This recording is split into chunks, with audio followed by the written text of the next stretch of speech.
I can't knock what I was saying about him before. Now I just don't like the guy personally. That was John Cena finally admitting what many had suspected all along. He never really liked Hulk Hogan, and now he's revealing the reasons why so many other wrestlers feel the same way. It turns out there's an entire side of Hogan that fans never saw. So, what exactly did Cena expose, and why is he speaking up now? Let's break it down. When discussing WWE's biggest stars, conversations about backstage betrayals and broken trust often lead to John Cena. The 16-time world champion, who carried the company through both the ruthless aggression and PG eras, has always been known for his honest take on the wrestling world. While Cena has usually kept respectful relationships with fellow legends, the truth behind why many wrestlers hold strong resentment toward Hulk Hogan shows a long history of betrayal, selfishness, and damaging actions. To truly understand the deep dislike many have for Hogan, we first need to recognize his undeniable influence on wrestling. Hogan ruled the 1980s and early 1990s with his Hulkamania era, turning professional wrestling into a worldwide sensation. Hulk Hogan's larger-than-life personality, his unmatched connection with the audience, and his crucial role in WWE's national rise can't be overstated. He was the foundation on which Vince McMahon built his wrestling empire, the superhero who inspired kids to train hard, say their prayers, and eat their vitamins. But when we look deeper into Hogan's legacy, a far more troubling image begins to form. This isn't just a story about a wrestler who made a few mistakes or clashed with his peers. The most damaging criticism of Hogan's character comes from one of wrestling's most respected veterans, Jesse "The Body" Ventura. The former Minnesota governor and wrestling icon has never hidden how he truly feels about Hogan. When asked if he would ever consider making peace with his old friend, Ventura's answer was instant and absolute. Never. What? Can't trust him. I'm not friends with anyone I don't trust. I have to have a trust with someone to be their friend. And he's the one that ratted me to Vince when I tried to unionize. This revelation from Ventura exposes what many believe to be Hulk Hogan's greatest betrayal of his fellow wrestlers. In 1986, before WrestleMania 2, Ventura encouraged WWE talent to unite and demand fair pay, health insurance, and basic benefits. At the time, wrestlers were treated as independent contractors without any real protection, and Ventura's push for unionization was their best hope for change. But Hogan, who was earning more than the entire locker room combined by WrestleMania 3, chose to protect himself instead of standing with his peers. He secretly informed Vince McMahon about the plan, giving McMahon the opportunity to threaten jobs and shut down the movement completely. Ventura didn't discover Hogan's betrayal until years later, during a 1991 lawsuit over royalties, when McMahon confirmed that Hogan was the one who exposed the effort. The damage caused by that single act can't be overstated. Hogan himself later admitted in interviews that he opposed unionization because he was making more money than anyone else and didn't want to risk equal pay. That one selfish choice robbed an entire generation of wrestlers of better pay, safer working conditions, healthcare, and retirement support. As Ventura put it, Hogan betrayed every wrestler who shared the locker room with him and every wrestler who would come after. The effects of that decision are still felt today, as WWE's anti-union stance, strengthened by Hogan's actions, continues to shape wrestler welfare decades later. To this day, no union exists within professional wrestling. Fans and fellow wrestlers have long criticized Hulk Hogan for putting his own financial gain above the collective well-being of his peers, effectively sacrificing better working conditions for everyone else. This kind of self-centered behavior wasn't limited to the unionization effort, it became a consistent theme throughout his career. Hogan developed a reputation for using his backstage influence and creative control clauses to protect his status, often at the expense of new and rising talent. The phrase Hulkamania politics became shorthand for behind-the-scenes manipulation aimed at keeping Hogan on top, no matter what was best for the company or the wrestling business as a whole. One of the most well-known examples of this involves Bret the Hitman Hart, one of the most respected and technically skilled wrestlers in history. Their conflict centered around Hogan's alleged use of creative control to avoid losing cleanly, particularly at WrestleMania 9 in 1993. While Hogan later described the situation as a misunderstanding, Bret Hart saw it as something much more deliberate. He accused Hogan of lying about future booking plans and flat-out refusing to do business by taking a fair loss. Hart didn't hold back, calling Hogan a liar and saying his limited in-ring ability and oversized ego stopped younger wrestlers from moving up. This moment perfectly captured a pattern that many insiders had already noticed: Hogan's constant effort to keep himself at the top, even if it meant holding others back. Hogan often used his backstage power to twist storylines and championship outcomes in his favor, keeping himself on top no matter what made creative sense or how it affected other wrestlers' careers. His conflict with Bret Hart not only damaged their professional relationship, but also strained Hart's bond with WWE, adding to the frustration that would later explode in the infamous Montreal Screwjob. Even more concerning was Hogan's treatment of The Undertaker, one of the most respected figures in wrestling history, known for his integrity and professionalism. After their 1991 Survivor Series match, Hogan accused The Undertaker of injuring his neck during a tombstone piledriver, which made the young star fear for his position in the company. However, video evidence later revealed that The Undertaker performed the move safely, proving Hogan's claim was false and made only to protect his own image. The Undertaker later described it as a learning moment, but the tension between them lasted for years and further cemented Hogan's reputation for self-preservation. That same pattern could be seen in Hogan's complicated friendship with Macho Man Randy Savage. While their on-screen rivalry as the Mega Powers created unforgettable television, their real-life relationship was full of jealousy and distrust. The root of their falling out was Savage's suspicion that Hogan had grown too close to his then-wife, Miss Elizabeth. Although Hogan has always described the situation as a misunderstanding, many within the industry saw it as another example of how Hogan's behavior off-camera blurred lines and created lasting personal and professional conflict, tensions. Between Hogan and Savage eventually reached a breaking point when Savage allegedly punched Hogan, leaving him with a black eye before WrestleMania 9 in 1993. Scott Steiner later confirmed this in a documentary, saying that Savage admitted he hit Hogan for disrespecting him. Incidents like this reveal a consistent pattern. A man whose ego and self-interest often outweighed respect for others and the overall good of the wrestling business. Yet the most damaging chapter of Hogan's legacy came from his connection to the widespread use of performance-enhancing drugs in professional wrestling, a culture that would later lead to countless health issues and early deaths among wrestlers. During Vince McMahon's 1994 federal trial for steroid distribution, Hogan testified under immunity, admitting that he had used anabolic steroids for nearly 14 years, from 1976 to 1990. His admission directly contradicted his earlier public denials, including a 1991 appearance on the Arsenio Hall show where he claimed he rarely used them. Hogan's testimony exposed just how common steroid use was in the wrestling world, with him estimating that nearly 75 to 80% of wrestlers in the 1980s used performance enhancers. Although his testimony helped McMahon avoid conviction, it severely tarnished Hogan's image as a clean-cut hero and revealed the darker side of an industry obsessed with size and strength. The steroid culture that Hogan helped normalize would haunt wrestling for decades, leaving behind a trail of health problems, ruined careers, and lives lost far too soon. Still, all of Hogan's professional betrayals and backstage manipulation would eventually seem minor compared to the personal scandals that surfaced later, revealing an even darker side of the man behind the Hulkamania persona and permanently changing how both fans and wrestlers viewed their once beloved hero. The scandals that followed shattered the foundation of Hogan's carefully built image. For years, he was seen as the ultimate role model, the clean-cut superhero who taught children to train hard, say their prayers, and eat their vitamins. Parents trusted him, kids idolized him, and promoters branded him as the symbol of American values. But behind that spotless image was a man whose personal life was unraveling, whose family was breaking apart, and whose private words exposed beliefs completely at odds with the morals he preached. No controversy damaged Hogan's reputation more than the racism scandal that erupted in 2015. It began with a leak of a sex tape recorded in 2007, which not only revealed a personal mistake, but also captured deeply offensive language that stunned even his most loyal supporters. In the leaked audio, Hogan used the N-word several times while talking about his daughter Brooke's dating life, admitting he was uncomfortable with her reportedly dating a black man. Even worse, another audio clip surfaced from around the same time, after his son Nick's car crash that nearly killed a friend, where Hogan was heard worrying about being reincarnated as a black person as some kind of karmic punishment. These recordings exposed not just a lapse in judgment, but a disturbing mindset that stood in direct contradiction to the values he claimed to represent. The fallout from Hogan's scandal was swift and devastating. On July 24, 2015, WWE terminated his contract and scrubbed nearly all traces of him from its official platforms, including his Hall of Fame profile. The company released a statement reaffirming its commitment to diversity and inclusion, effectively erasing one of its biggest icons from its history.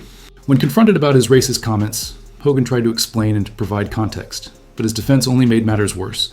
Instead of fully accepting responsibility for his actions, he blamed his environment and upbringing a justification that felt hollow and insincere to most observers. His response revealed not just a history of racism, but also a deep misunderstanding of accountability and remorse. The damage to his relationships with black wrestlers and fans was both immediate and lasting. Kofi Kingston, while professional toward Hogan, admitted he was personally disappointed and chose to distance himself after Hogan's reinstatement. Mark Henry spoke openly about the division Hogan's return caused in the locker room, saying many wrestlers saw his apology as motivated by money rather than genuine regret. Even after being reinstated in 2018, Hogan faced continued backlash, with crowds booing him and wrestlers like Seth Rollins calling him a victim of his own ego and lack of respect. The racism scandal also reignited attention toward another dark episode from Hogan's life, the sex tape controversy that had been simmering since 2007. The tape, secretly recorded without Hogan's consent, showed him with Heather Clem, the wife of radio host Bubba the Love Sponge. Hogan described that time as one filled with emotional pain and poor judgment. But regardless of intent, the scandal further shattered his once pristine public image and added another layer to his dramatic fall from grace.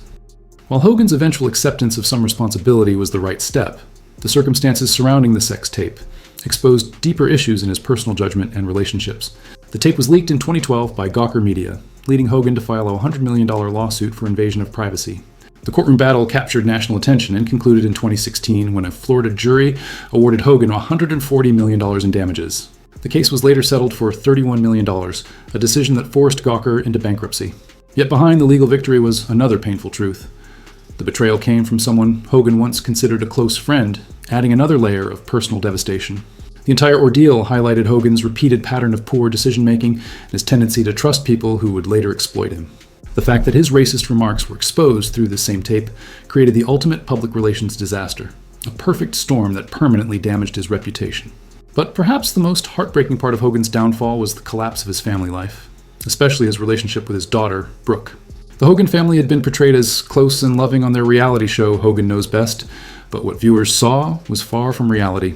In later years, Brooke revealed deeply troubling details about her upbringing, saying she suffered verbal and emotional abuse since childhood, which at times became physical. She explained that her decision to cut off contact with both parents was for separate reasons, and hinted that the source of the abuse wasn't who most people would assume. Her statements painted a picture of a fractured family marked by pain, control, and long-hidden dysfunction that shattered the wholesome image Hogan had spent years building. The collapse of Hogan's marriage to Linda added yet another layer of public's humiliation and personal turmoil to his already troubled image. Their 2009 divorce became a media spectacle filled with accusations of infidelity, including claims that Hogan had an affair with one of Brooke's close friends. Linda openly attacked Hogan in interviews, calling him a sex addict and a liar, further fueling the drama that surrounded their split. The family's struggles deepened with the tragic 2007 car accident involving Hogan's son, Nick. At just 17 years old, Nick was driving under the influence and racing his Toyota Supra when he crashed, leaving his passenger, former Marine John Graziano, with severe brain injuries that required lifelong medical care. The Graziano family filed a lawsuit against the Hogans, which was eventually settled for around $1.5 million after medical and legal expenses. Hogan's public image took another major hit when recordings surfaced of him speaking about the crash while Nick was in jail, suggesting that Graziano's suffering was part of God's plan. Those remarks were widely condemned as cruel and insensitive, showing a shocking lack of empathy that further alienated fans and peers alike. Collectively, these scandals painted the picture of a man whose private reality was the complete opposite of the moral, family-oriented image he had projected for decades. The once beloved hero who told fans to train, say their prayers, and take their vitamins was revealed to be deeply flawed, a man whose home life was scarred by conflict and abuse, whose personal choices were marked by betrayal, and whose words often contradicted the values he claimed to uphold. For the many wrestlers who once saw him as a role model and leader, these revelations were not only disappointing but deeply disillusioning. The man who was once seen as the embodiment of professional wrestling's values ultimately became a symbol of hypocrisy and moral collapse. Hogan's actions didn't just destroy his own reputation, they cast a long shadow over the entire wrestling world. His personal and professional failures forced the industry to confront uncomfortable truths about leadership, integrity, and the responsibility that comes with being the public face of a global brand. The lasting impact of Hogan's downfall led to a kind of reckoning within wrestling, reminding both fans and performers that real-world accountability cannot be ignored, no matter how powerful or beloved a superstar may be. Wrestling has always thrived on larger-than-life characters and dramatic storylines, but Hogan's career exposed the dangerous line between the image of a hero and the person behind it. When wrestlers step out of the ring, they carry the weight of their on-screen personas and the expectations of millions who look up to them. Hogan's failures were more than personal mistakes, they were betrayals of the trust fans and peers had placed in him for decades. In contrast, John Cena, often seen as Hogan's modern-day equivalent as WWE's leading babyface, has shown what responsible leadership in wrestling looks like. Cena not only broke Hogan's Make-A-Wish record by granting over 650 wishes, but also credited Hogan for inspiring him early in his career. The key difference lies in how each man used their influence. While Hogan often prioritized personal gain at the expense of others, Cena has consistently used his platform to support his colleagues, champion positive causes, and uphold his integrity both in and out of the ring. This difference in character and approach has defined how each man's legacy is remembered. particularly when it comes to their relationships with rising talent and the next generation of wrestlers, while Hogan became infamous for his Hulkamania politics and unwillingness to help younger wrestlers rise. John Cena built his legacy on doing the opposite, elevating new stars and ensuring the long-term health of the wrestling business. This fundamental difference in philosophy marks a shift in wrestling culture, one that now values teamwork and mentorship over self-preservation and control. In early 2025, Hogan offered a critique of Cena's heel turn, comparing it to his own transformation during the formation of the NWO. Hogan remarked, "When John Cena turned heel, I expected more of the same. It didn't feel like that big tidal wave coming at you." While on the surface this sounded like ordinary wrestling commentary, it reflected the deeper divide between Hogan's generation and today's wrestlers, one driven by contrasting values and approaches to storytelling, fame, and leadership. Beyond creative differences, Hogan's long battle with substance abuse also exposed the wrestling industry's failure to protect its performers. His openness about his dependence on prescription painkillers and fentanyl sheds light on the immense physical and emotional toll the profession takes. Hogan's struggles serve as a sobering reminder of what happens when an industry prioritizes performance over the health and safety of its talent. Brooke Hogan's revelations about her father's extensive surgeries only deepen the tragedy, painting a picture of a man physically and emotionally broken by decades in the ring. The bitter irony is that Hogan's own opposition to unionization helped preserve an industry structure that denied wrestlers proper health care and support, leaving even him, one of its biggest stars, to suffer the consequences of the very system he once helped protect. Hogan's later years were marked by deep political and personal divides that further tarnished his legacy. His outspoken support for polarizing political figures and appearances at partisan events alienated many within a wrestling industry that now values diversity and inclusivity. While he was entitled to his opinions, his decision to publicly champion divisive causes contrasted sharply with his former image as wrestling's unifying hero. For many fans and colleagues from varied backgrounds, this activism represented yet another fracture in his connection to the sport and its community. At the same time, his personal life reflected an equally painful form of estrangement, particularly with his daughter Brooke, who learned of his passing through a text from her brother Nick. Despite years of distance and emotional turmoil, Brooke's decision to name her daughter Molly Jean Alexi, using Hogan's middle name, suggests that her love for him endured beyond the pain.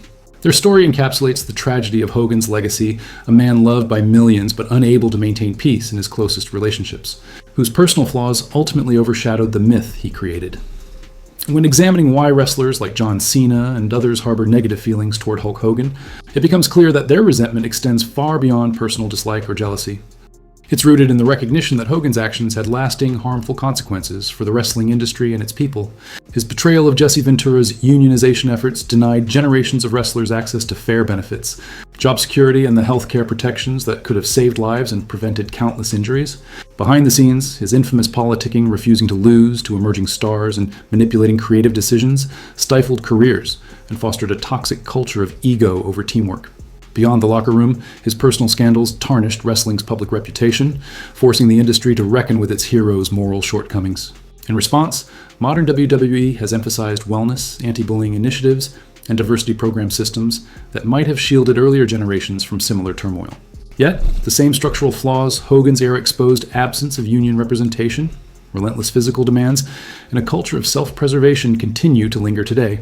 In contrast, John Cena represents a reimagined model of leadership, humble, collaborative, and outwardly focused. Where Hogan clung to the spotlight, Cena used his influence to elevate younger stars and drive positive change, proving that true greatness in wrestling comes not from dominance, but from legacy building through respect and integrity.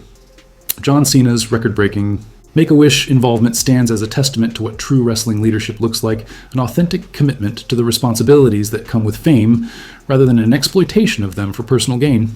The contrast between Cena's selflessness and Hogan's self-preserving approach captures why so many modern wrestlers view Hogan with disappointment. Their criticism isn't just about what Hogan did wrong, it's about what he failed to do right. With his immense influence, global platform, and decades at the industry's forefront, Hogan could have been a driving force for positive change, championing wrestler rights, promoting inclusion, and setting higher ethical standards for those who followed. Instead, his legacy remains clouded by missed opportunities, damaged relationships, and a pattern of choices that prioritize self-interest over collective progress. For today's generation of wrestlers, Hogan's story serves as both a cautionary tale and a guidepost, reminding them that greatness in professional wrestling is defined not only by championships and fame, but by the integrity and compassion with which one uses their platform. The fact that stars like John Cena, who never directly worked with Hogan in his prime, still expressed discomfort toward his legacy underscores just how deeply his actions reshaped the culture of wrestling. Thanks for watching. If you enjoyed this deep dive, keep the adventure alive by clicking on one of the suggested videos on your screen for more amazing content.